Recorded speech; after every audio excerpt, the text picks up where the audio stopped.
La famille C64, les choses n'ont pas C64, ils ont quoi comme vitamine.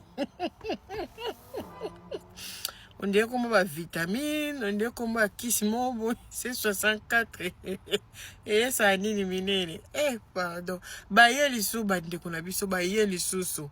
Ah, Félix a tourné, bah, on a bourré. Na ba mars na bango bayaki na ngona loyenge ba peuple congolais ba soutenir bango ba bengi bango na Uganda kuna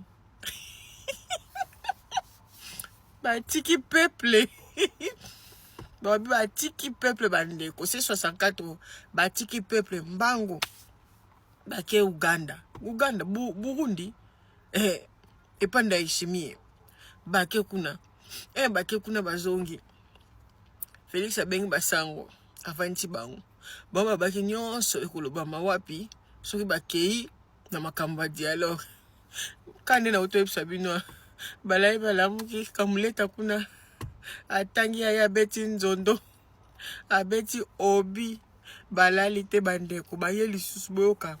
Une grande réunion stratégique de la C64 se tient c'est 29 juillet 2026 au siège d'Assemblée pour la République à Kinshasa, capitale congolaise. Cette rencontre de principales forces de l'opposition intervient au lendemain de la validation de la loi référendaire par la Cour constitutionnelle. Un texte que la C64 qualifie d'anticonstitutionnel, estimant qu'il menace l'avenir politique du pays et risque d'ouvrir la voie à une nouvelle crise institutionnelle et politique en République démocratique du Congo. Bino bomona eteke Félix apesi bino Viagra. Boye isusu siko boyo bela nani. Ka peuple na botika ki bokendake panda ishimi. Siko peuple na ya lisusu. Bokanisa kinda ishimi ya koyebisa bino boya kozwa ba poste. Félix a coupé sa bino ba poste boya ba tiki peuple bangwana mbangu ba peuple ngondeka ba bololeti bino so bo comprendre ka politique te bazo luka ba poste papa yo tawana loke ndiko teka na so po teka lipa so po teka nino ko tambongo ozolanda batatu nazo sa bino loko za tena sa bino c'est toujours un tonneau vide, il y a rien de spécial na kati na bango na otiki na bino bolanda. Communiqué de la coalition article 64.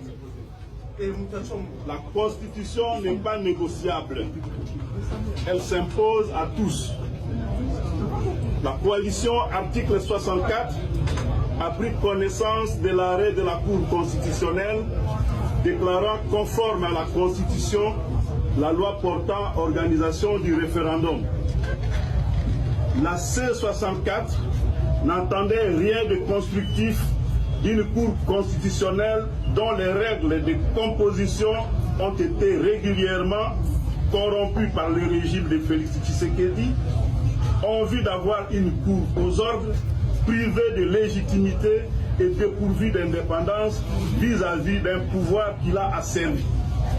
Son arrêt est donc nul et non avenu.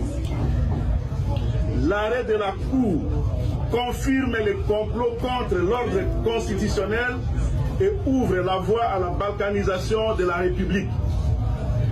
Il a prouvé que la Cour constitutionnelle est pleinement plongée en complicité avec M. Tshisekedi dans la criminelle entreprise de renversement de l'ordre constitutionnel. La Cour constitutionnelle reste une caisse de résonance qui ne mérite ni respect ni crédit du peuple congolais. La haute trahison vient d'être cristallisée par cet arrêt scélérat. Par ces faits, la C64 rappelle que cet arrêt est une rébellion judiciaire de la Cour constitutionnelle contre le peuple souverain qui la tiendra vaincue et expose tous ceux qui concourent à la commission du crime de haute trahison aux sanctions prévues par les lois de la République. La Cour constitutionnelle n'a pu rendre son arrêt transgressif qu'au prix d'une négociation entre les règles constitutionnelles claires et les violations grossières et manifestes de la Constitution qui ont engendré un texte déclaré conforme par la Cour constitutionnelle, mais frappé pour plus du quart des articles des réserves d'interprétation, ce qui jette plus de confusion et de désarroi dans l'opinion publique. La C64 souligne que cette décision constitue cependant un grave signal d'alerte contre l'ordre constitutionnel. Le peuple congolais n'acceptera ni le contournement de la Constitution, ni la personnalisation des institutions, ni le changement de constitution, ni le troisième mandat. Conformément à son communiqué du 20 juillet 2026, la coalition article 64 fixe rendez-vous au peuple congolais le 15 août 2026 pour la suite des actions. La C64 appelle les Congolaises et les Congolais sur toute l'étendue du territoire national et dans la diaspora à demeurer mobilisés, vigilants et solidaires de toutes les actions. Aucune institution n'est au-dessus de la Constitution. Aucun pouvoir n'est supérieur à la volonté souveraine du peuple exprimée dans le respect de la Constitution. Faites à Kinshasa.